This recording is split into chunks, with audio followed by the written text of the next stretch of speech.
morning, everybody. How are we doing today? It's Wednesday morning, middle of March 2024. The upcoming menace of the American election is rearing its ugly head. I made some comments in the last episode, and there were some interesting comments in the comments. Let me just say, I am not going to stick to just talking about jazz. That would leave a vacuum. That would not help explain and express a lot of the context and history this music exists in. The politics of the American paradigm have shaped and created the oppression and the crisis and the tyranny and the awful segregation and poverty and oppression of a people that birthed this art. And there's a legacy of that oppression that still exists today. There's a divide that people are painted on the two different sides in this country. And I'm sorry if you're offended by what I'm about to say, but I am not going to be ashamed of how I feel and what I know. I don't get what I think and feel from the television. What I'm about to share doesn't come from some political talking point with an economic agenda attached to it that you're too naive to see through. The fear of immigrants, the fear of minorities, the fear of sexual interests in different walks of life is all part of how they propagate and divide you. One of the comments in the last country was trying to compare the Republicans of today to the Lincoln of yesteryear and do your homework. I mean, those were much more progressive Republicans, and they weren't even really conservatives at that time. The fiscal conservative nature of the Republican Party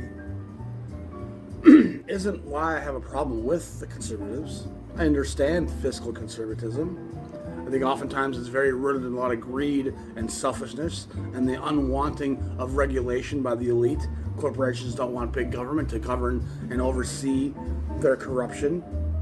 I mean, those of you who don't like government, stop driving on the roads. Okay? Stop crossing bridges. Stop taking overtime. Stop taking unemployment. Stop taking health and welfare interests when you get sick at work and you or get hurt at work and you get coverage. I mean, go back to working on a coal mine for 20 cents a day. Because if you let the corporations go unregulated and ungoverned, and there's no government to keep them in place, your nation will collapse. Your middle class will disappear, and it already is disappearing. Jazz lives in the shadows of great oppression. The elite need the masses divided to maintain the control over those masses.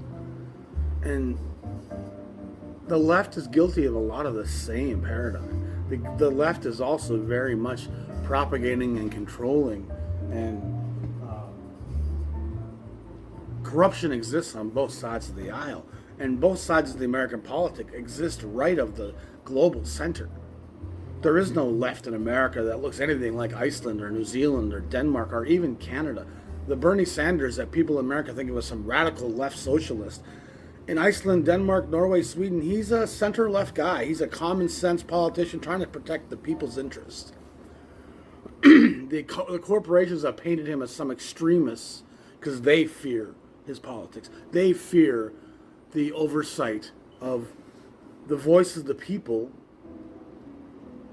I mean, it's so fucking stupid how many Americans don't even understand politics and the processes of democracy and the governance of corporations and how much they allow the elite to have the freedoms that they think that their flag represents, and that none of those freedoms apply to most people in this country. It's amazing how many people wear the word freedom on their pickup truck or on their fucking jacket and want to oppress the freedoms of so many Americans and so many other people around the world, and don't recognize how much tyranny the flag that they're representing represents to so much of the world as they exploit the resources and topple governments and maintain a hegemony of the world's resources. And any nation that rises up to step into that void and challenge that, we're taught as our enemy. the opinions that places of neutrality have of America, China, and Russia, it's one of looking at both sides of that coin, not just seeing the one side of singularity when you live in an empire, how you're totally trained to think. There's not anybody in a place where they can really debate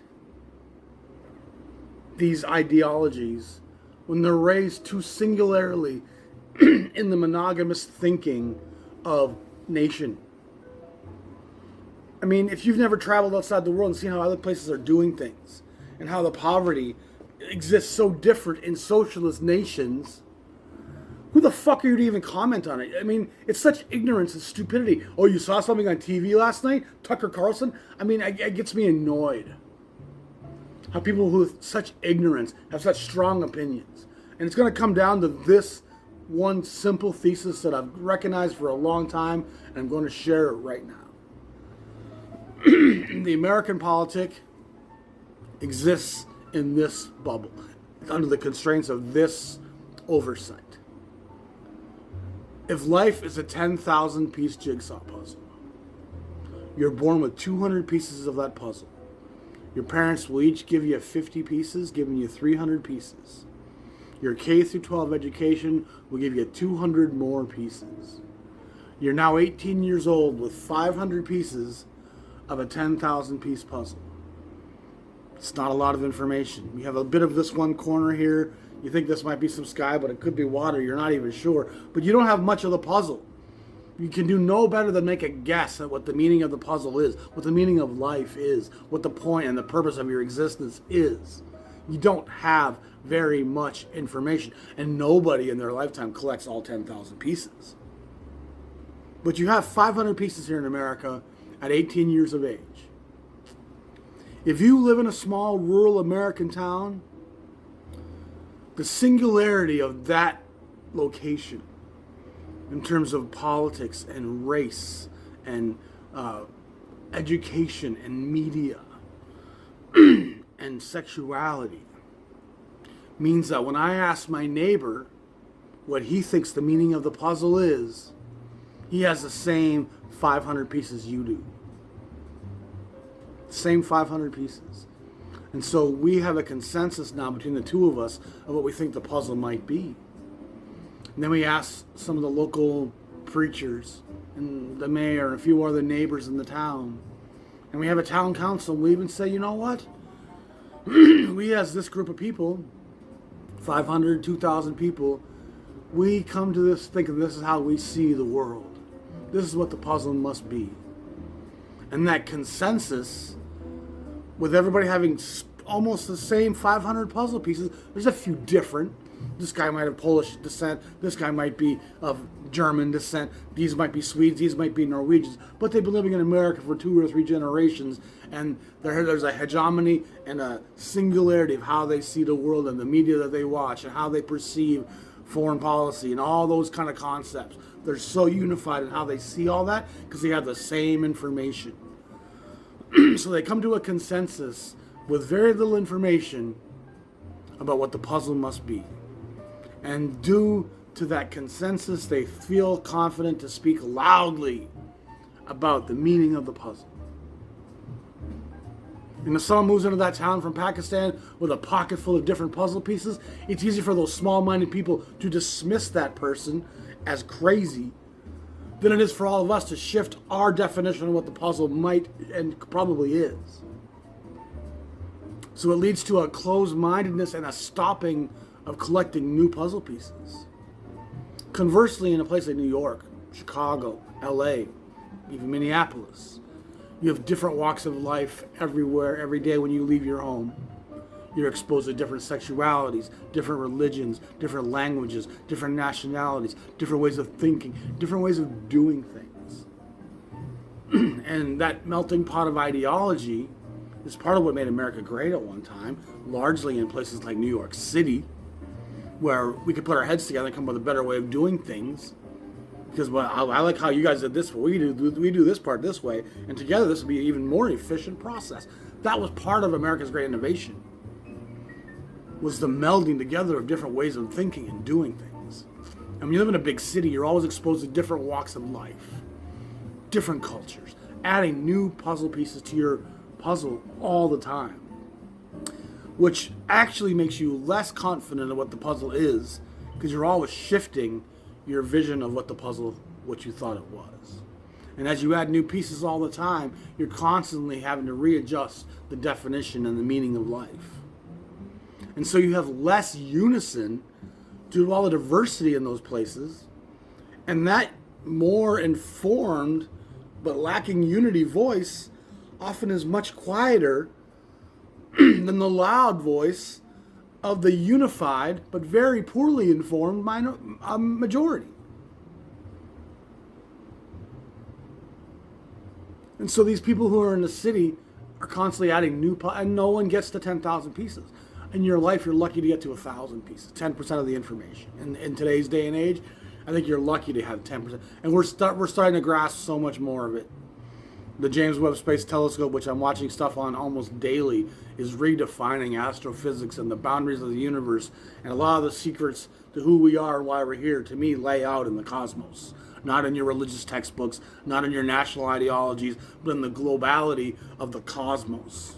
The broadness of not just our solar system, not just our galaxy, but the realms of this creation. Somewhere in that hodgepodge exists some secret that will help reveal our identity and what our purpose and meaning is. So collect puzzle pieces. Never stop collecting puzzle pieces. Never get to a point where you become so sure that you know what the meaning of life is, because you are part of the crowd that speaks in unison. The masses and the mobs are usually wrong. When you live in Rome, you see everybody else as a barbarian. When you live in America, you often see the rest of the world as unimportant. It's the same fucking thing. And sadly, that political divide between left and right has those on the right far more disconnected from the global community because of their isolation in rural America than those on the left who do have globality in their cities and are far more likely to travel the world and see it, adding puzzle pieces to their philosophies. So those of you with few puzzle pieces, shut the fuck up. Just sit down. I mean, I just don't have the time or the bandwidth. And this politic in this country, it's a charade. It's a charade, and it makes you think you're part of a process that you have nothing to do with. Democracy changes so little of American foreign policy. It doesn't change where the bombs are dropping. It doesn't change where the exploited resources that we consume comes from. It doesn't change the cost of the products that we take from exploited labor elsewhere on the global economic scheme. We are so isolated from actually affecting change. And we're so divided over the social nonsense that divides this politic, so that we don't ever pay attention to the economic policies. And I've disengaged from a lot of it because I don't have the give a fuck to sit here and argue about that minutia with people. I'm talking broad ideologies here. And the nonsense that exists on the right in that rising flood of nationalism is brainwashing of the highest form. And Americans in general are very propagated people.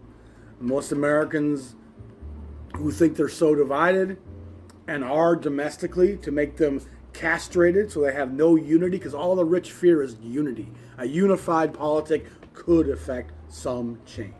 Divided, the status quo remains, and we line up to be in our different aisles and stay divided. But when it comes to foreign policy, most Americans on the left and right speak in unison and lockstep. Most Americans, regardless of their political affiliations, feel the same way about North Korea, Libya, Syria, Cuba, Iran, China, Russia. That's propaganda. When you're divided domestically to make you powerless, but speak in unison about foreign policy, the empire has you under control. Absolutely. That's the sound of a mic drop right there. And Loco, Gringo, whoever the fuck you are, dude, stop watching the channel. Seriously. You're an insult to people who love jazz, honestly. I don't want to hear your comments anymore. Just, seriously, I'm going to block you next time you comment. You said enough racist and sexist things and prejudicial things and ignorant things. I'm pretty tolerant, and I've deleted some of your comments and just kind of left it at that. But it's just, enough's enough, dude. Enough's enough. You obviously are just trying to foment divide. And you don't know enough to speak out of turn. So next time you want to speak, raise your hand and ask for permission. Okay? Because you're still a student. Go collect some puzzle pieces and get back to me. The bottom line. Because the American politic doesn't allow for the puzzle piece to be collected. And Americans are so far behind most of the educated world at this point. I mean, that's the truth of it. There's very few people in the base of the Republican Party who know shit about the world. These people in this rural country that I'm living in right now, and I've talked to many of them, I do a trivia night here. It's shocking the things they don't know about the world. Doesn't stop them from having strong opinions about it, but they can't find China on a globe. And for you in Europe who are watching this channel, there's an American stupidity that's so much stronger than you could possibly imagine. And like I said, that stupidity isn't universal. There are plenty of wonderful educated Americans. There's plenty of wonderful colleges and universities that broaden people's minds. But all I have to do is look at the political federal election maps by county, not by state, but by county, and see how all the red exists in all the rural counties. And there's states where almost every county is red, except for where the 3 or 4 colleges are and decent-sized towns are. And it's not like those schools are teaching people to be Democrats. That's not a class that they're taking. It's just when you broaden your mind, you realize empathy should extend to all of humanity, not just the cult of my own little traditions. And because your knowledge base on the right is often so limited because you're not exposed to other groups, it's easy for those mindsets to exist in fear. And I don't like to divest these episodes so long into this politics stuff, but there was just enough comments in the last few episodes, and it's going to be coming up in the next 6 months. Sorry. It's frustrating to see so many humans live in such ignorance and arrogance and speak so loudly with so little concept of the planet and the time and history that they live in, and the disconnect and how much living in an empire brainwashes your way of thinking. If you don't understand that, you don't understand any of the history that's ever elapsed on this planet. Empires teach brainwash. They teach empirical thinking. China, Russia, the great British Empire, those places had people that thought in very small, single-minded ways, and that we were bringing the world freedom, not tyranny and oppression. Gotta move on. That had to be said. We're listening to the great Bill Evans right now. Great Riverside. Said OJC copy. These records of Evans on Riverside can go for good money nowadays. As I mentioned before, he's probably the most collectible white jazz musician in terms of what his records fetch. And there's multiple reasons for that. First and foremost, most of the white artists that were prolific sold a lot more records. And oftentimes they were on much more successful labels, which often led to guys like Jerry Mulligan and, I mean, sometimes even guys like Chet Baker. They had records that sold really well on bigger labels, and those makes those records not hard to find. And Baker's early Pacific stuff can go for good money, and Evans' stuff on Riverside goes for pretty damn good money, into the thousands of dollars. And Evans is a wonderful, elegant, intricate player. His value is often connected very much to his fame that arises from his time with Miles Davis. He was not the biggest fan of Miles, to be honest, and he found Miles a rather unpleasant universe to be in, as many did. He rather unceremoniously replaced Wynton Kelly for the kind of blues sessions. Miles had heard some of the popularity of the modal playing of George Russell, one of George Russell's great innovations. And again, Miles is not the innovator in any of the great things he gets credit for. Not the cool, not hard bop, not bebop, not modal playing, not fusion. Miles didn't innovate any of that. He just simply popularized a lot of it and got his name attached to it and had the power of Columbia to distribute his music, and often became seen as a singular driving force in many of those things. But in not one instance is he actually the driving force. He's simply popularizing what others have innovated. Evans was playing with George Russell in the mid-50s, and when Miles wanted to do a modal recording, he kind of hijacks Evans from George Russell. And Evans was pretty much an unknown quantity at that point. Russell was a fairly fringe player, but I mean, his work on Decca and RCA is pretty fantastic stuff. But when he brings Evans into the fold and replaces Kelly, and Kelly does show up a little bit on Kind of Blue, Evans didn't really want to tour with Miles or stay in that fold very long. And Miles tried to get Victor Feldman, the Brit, and Victor didn't want to be with Miles and tour with him. I think Victor records on 7 Steps of Heaven, but it was like, I don't want to be part of this universe. Hank Mobley was, I mean, it's a long story about Miles. But Miles' fame drove the careers of many of these players, so they always are going to be indebted to Miles.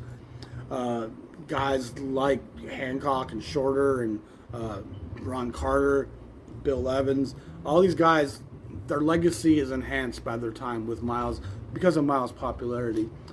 And Miles is an important part of the jazz family, absolutely. He just doesn't deserve to have this ascendancy above all his contemporaries, because he certainly wasn't seen in that light at that time. He certainly wasn't seen as the most innovative, brilliant composer, arranger, writer, technician. He was a populist. He was able to be very popular. He was able to cross over a lot into white America with Kind of Blue, with Sketches of Spain, with Porgy and Bess, with the Gil Evans stuff. And that's a nice segue into a record that reminds me some of the Gil Evans stuff. This Chico Hamilton Quintet. It's on the Pacific record label from 1225. So it's probably 1956, maybe 55 even. John Pisano's on the guitar, Fred Katz is on the cello, Carson Smith is on the bass, Paul Horn plays alto, tenor, flute, clarinet, Chico Hamilton's on the drums, of course. And I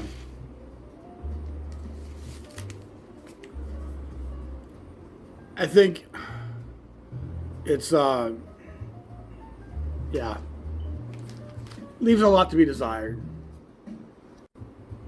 So yeah, I found this to be quite a static, and I mean, it's part of the early third stream stuff. It's got elements that look cool to it. It swings in parts, but it's actually, I didn't really enjoy it that much, if I'm honest. It just didn't have much blues or a whole lot of swing and groove to it. And maybe just the passages that stuck out for those reasons. And I was listening to some Miles Davis in the car the other day. I think it was Miles Ahead. It was one of the Gil Evans records for sure on CD. And man, it's just such a stoic and rigid presentation. The Gil Evans parts I'm less and less a fan of all the time. And when we come into jazz, we discover those records so early in our journey that they often jade our perceptions of what jazz is and what jazz sounds like.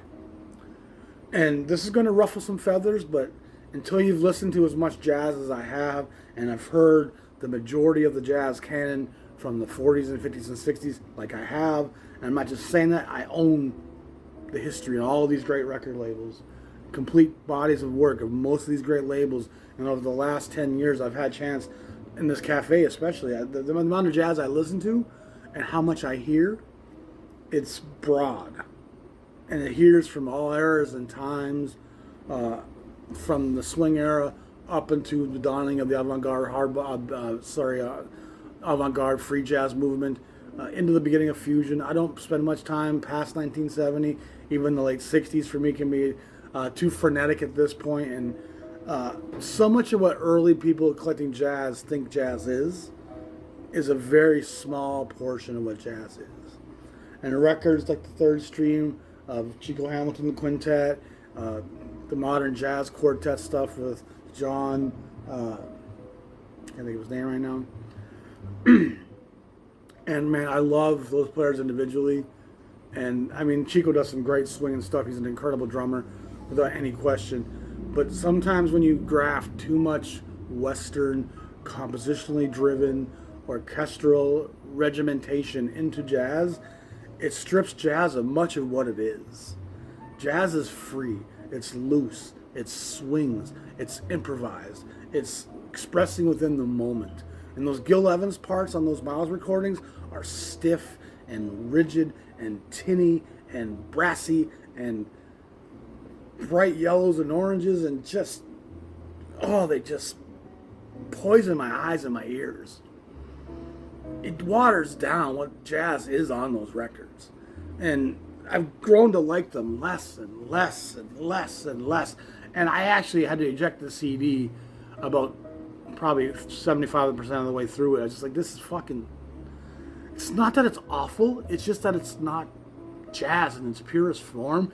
And everyone at that time, because they knew the history of jazz as they bought those records, recognized that this was jazz grafting other things into jazz. And Miles trying to capitalize on his newfound fame at Columbia Records and trying to capture more of a white audience in America and Europe and Sketches of Spain. And these recordings were having fairly broad commercial success and bringing in new people to Miles's universe. But they weren't bringing new people into jazz necessarily, because those recordings, and everybody who was a jazz fan recognized that these were jazz-ish. But in modern circles, where we don't have the context of those times and the basis of having heard all the jazz that came before it as those records came out, anybody who's a jazz fan who's been listening to jazz knew that this was something off. But even in my own perceptions when I came into jazz in the 90s and in the 2000s and 2010s, as I'm learning about jazz, those records seem so officially part of the canon and such important things, and it broadens what you think jazz is in such a weird way that it's hard to distinguish between classical and jazz at times. And it's like, what is the difference? And because we'd think that these are pure jazz records, but they're not. They are very much not. Blue Note, Art Blakey sessions, that's a jazz session. Duke Ellington stuff, that's a jazz session. Count Basie, that's a jazz session. Ella Fitzgerald and Billie Holiday, those are jazz sessions. Louis Armstrong, that's a jazz session. Even Coltrane and Ornette Coleman, those are jazz sessions. When you start getting a lot of arranged composition on top, you're grafting the European compositional classical tradition with the American innovation of black jazz musicians, some with better results than others. I mean, Clifford Brown with strings is heavenly. And what's weird is Gil Evans is from Toronto, my hometown. And so I should be a huge fan of Gil Evans. And I was for a long time. But in retrospect, having heard as much jazz as I've heard, it's so vivid and stark to me when I listen to those records now, how much of a departure they are from what jazz is. And boy, that's going to make a few of you upset from hearing me say that, but it's not just theorem. It's and everybody in that time knew this was jazz inflected, and it is what it is. Let's move on. Great Joe Newman. Newman was a great trumpet player, played with Basie for quite a long time. Wonderful, clear, bright sound. He exists in the shadows of guys like Armstrong.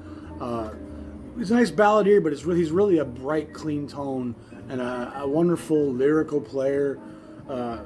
Somewhat like a Thad Jones, but I think even a clearer sound than Thad Jones.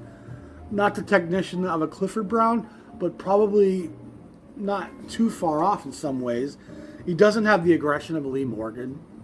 You know what I mean? He doesn't play with the mutes like the Sweets Edison, and which I think he does mute at times. But he's mostly just a really lyrical player who had fun with a lot of different sounds and was actually pretty popular in the 50s. His Basie time gave him an elevated status because the Basie band was a fairly preeminent band in America. And Newman does a lot of recordings as a leader that really slipped under the radar because they weren't at Blue Note. There wasn't a lot of prestige. It wasn't at Riverside. And so a lot of the people who collect don't really know Joe Newman too well. This is on the Storyville label, the label out of Boston that was run by the great George Wein, the founder of the Newport Jazz Festival, who owned a little label in Boston called Storyville. And the label came after the club that he had where people played, so he often started recording people who played at Storyville, and thus the label was born. And there's probably 10 inches and about 20 LPs on that label, and then the label disappears, and Ween kind of focuses on the Newport Jazz Festival. And if I remember, Storyville was reintroduced sometime in the 80s, I think in Denmark or somewhere in Europe. And so there's other Storyville titles that come out but they're not affiliated in a genuine sense.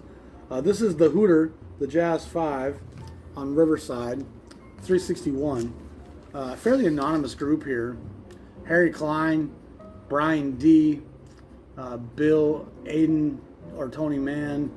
If I remember, these are British cats. Malcolm Cecil on the bass. But it's good stuff. And Orrin Keepnew was at Riverside, had his ear to the ground. And he was often allowing the people within his label, like Cannonball Adderley, to recommend him talent. But they also had an ear to what was happening in England. And they actually record quite a bit of interesting stuff from Europe. I think some of it was licensed, but some of it was actually recorded by Keepnews and Grauer. And Riverside, that set of 400 records that they make, it's really one of the greatest outputs in that era of jazz. It's a fantastic window into that era of what was happening in the jazz world. This is Dave Pike. Pike has a number of records, including a pretty hard to find record on Atlantic for the Jet Set. That's a tough record to come by. This is on Riverside as well, number 360. He's a fantastic vibraphonist. A guy that doesn't get a lot of recognition today. Billy Higgins is on this. Reggie Workman's on this, and Barry Harris. So you have a pretty standard Riverside rhythm section there backing him up. Recorded in New York in January, February 1961. Not too tough to find. It doesn't go for the money that Atlantic cover does. And I think the Atlantic title goes for so much in part because of the cover with the great gal on the cover. A Bill Doggett session here, the great organ player, Swinging Easy. What a great cover that is. Everybody likes a nice set of stems, and if you don't, you're lying. Swinging Easy with Bill Doggett. And this is actually a really fun record. I'm not sure who plays the tenor on here, but it's a real, I don't know, it probably doesn't even list it. A label like King didn't often share who their side musicians were. King was a label out of Cincinnati, very much rooted in black, rhythm and blues, jump blues, accessible jazz. They eventually bought up the Bethlehem label down the road and started issuing some of their titles on King and on Bethlehem as well. Bill Doggett does probably a dozen plus records on King, as well as the great tenor player. I can't think of his name right now. He worked with Coltrane. He has a lot of records on King as well. There's some cool titles on there, some Lockjaw Davis stuff that's hard to come by. King's a great little label, a nice little black label making R&B music, and their titles are worth seeking out if you come across them. Last record I want to talk about today is Louis Bonfa and the Bossa Nova. Everybody's got to love the Bossa Nova. The great Brazilian Lalo Schifrin's on this, as well as Oscar Castro Neves. Oscar Castro Neves, that's one name to say. It's a beautiful cover. Obviously, this is Creed Taylor era Verve. It's got the deluxe gatefold. Wonderful Brazilian, somewhat coffee table American suburban station wagon, living in Park, River, Cedar Rapids, Eden Prairie kind of thing. This jazz record by Creed Taylor was meant to be digested by suburban white Americans. So it was all presented rather wonderfully with the gatefolds. You could put it on your coffee table. It would look delicious. Your guests and friends would be like, that's a wonderful looking record. Why don't you play some of those lush sounds? And that's exactly what they were. They were lush sounds. Verve, in many ways, single-handedly propelled the bossa nova to global stardom, to global fame. And the bossa nova, 62, 63, it was everywhere. And Verve single-handedly really drives that with Stan Getz and Antonio Carlos Jobim and Joao Gilberto and guys like Louis Bonfa and the entire cast of characters. It really swept the world. And as it should. It was a wonderful summer breeze of music with guitar and single note pianos that guys like Stan Getz came along and floated some wonderful tenor sax on top of. And it was a wonderful hybrid once again. And I find the bossa nova to be filled with integrity. It can be quite saccharine, but when it's done well, it's a beautiful summer breeze. And I love Antonio Carlos Jobim's recordings. I love his songs. A wonderful composer. Complexity was the bane of the bossa nova. Things were simple and minimal and open and spacious and breezy and sand between your toes. And all those things are part of the charm of the bossa nova. So when the great soloists played on top of it, they kind of adhered to that and didn't get too note heavy. They played with breathiness. They played with a certain minimalism and a certain expression of wistfulness, bliss. And it was very much the whiter side of the jazz community, I think, that embraced it. You do have a lot of great records by black jazz musicians making bossa nova records, but it was certainly the Brazilians and the white Americans that really embraced it, and it swept the world. It was everywhere for a couple of years, to the point where it probably propelled itself to its own demise. But again, a great session, probably 60, 85, 22, 64 maybe, 65. So no, this is probably earlier than that. Well, this is actually probably 63. Let's take a look here. 62, December 62. So yeah, you forget how many Verve titles there are. 85. So there's 500 titles in the Verve canon by the time 62 rolls around, and that's not including all the Clef and Norgran titles, most of which were issued early in the Verve 8000, 8100 sequence. But the Verve label was a prolific label, of which I have almost 1,000 titles by. It's an incredible body of work, but there's a huge gulf between the early Norman Granz Verve stuff and the later Creed Taylor era Verve stuff. It's almost two different chapters of two different books. But anyway, I'm going to wrap today's episode up with that. And I apologize for the political stuff at the beginning of the episode, but sometimes I just have to speak my heart. And if you don't like it, no one's forcing you to watch my channel. You don't need to comment, stick to jazz. Stick to watching something else. Go flip your fucking Tucker Carlson on and watch your propaganda bullshit. I mean, I don't want to hear about it. I don't want your comments. I don't need them. I'm not here to pander to political fools and ignorance. And I don't really want to hear any of that American political divide. It's not what we're doing. And the political divide I discuss is one that talks about oppression and segregation and racism and why great art like this exists. That's why politics have a context in this at all. And your political views, regardless of what side of the aisle you're on, it's not going to change how I feel. It's not going to change what I've seen. I'm not going to unsee what I've learned. And so, Gringo Loco, crazy white boy, go get in your pickup truck, man. Go turn on some Hank Williams Jr. Go fishing in the dark. Put on some Ted Nugent. Get your bow and arrow out. Go shoot yourself a carcass. Go do your thing. But stop commenting on this channel with your prejudicial, racist, ignorant viewpoints, because they're not really welcome here.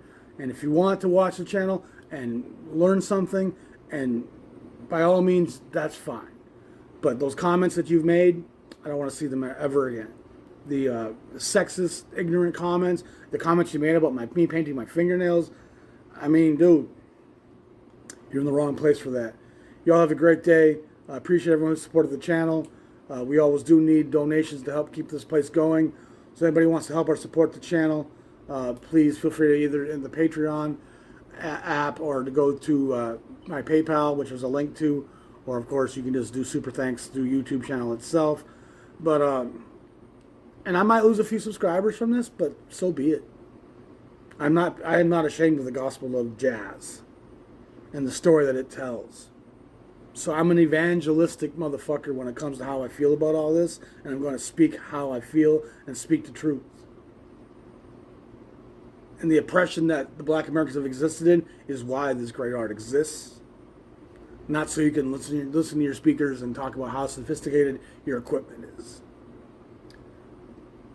Do love you all. In spite of that political divide, I still have my hopes that we can build bridges and get to a better place. But I just don't have the patience for ignorant comments. There's no time for it. There's no room for it. Y'all be blessed. Y'all have a great day. We'll talk to y'all soon. Peace.